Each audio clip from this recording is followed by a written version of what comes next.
જો આવા કોર્પોરેટરના છોકરાને આવું થતું હોય તો આમ આદમીનું છે મારું એકને એક રતન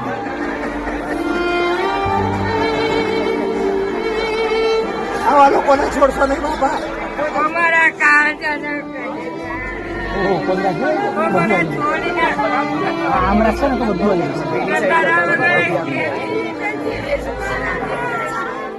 જુવાન જોત દીકરાને આ રીતે સફેદ ચાદરમાં લપેટાયેલો જોઈને માતાએ હૈયાફાટ આક્રંદ કર્યું। કુખ્યાત બુટલેગર બાબર પઠાણે ક્રૂર રીતે હત્યા કરી મોતને ઘાટ ઉતારેલા તપન પરમારના મૃતદેહને આજે પરિવારે સ્વીકાર્યો।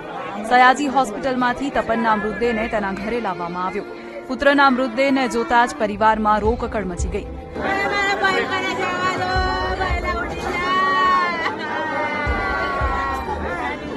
તો પિતાએ કહ્યું કે મારો દીકરો સેવા કરવા ગયો હતો અને મોતને ભેટ્યો। સાથે જ તેમણે વડોદરાના સાંસદ, ધારાસભ્ય અને પૂર્વ સાંસદને 2 હાથ જોડીને વિનંતી। આખો વિડીયો જોવા માટે ડાઉનલોડ કરો દિવ્ય ભાસ્કર એપ।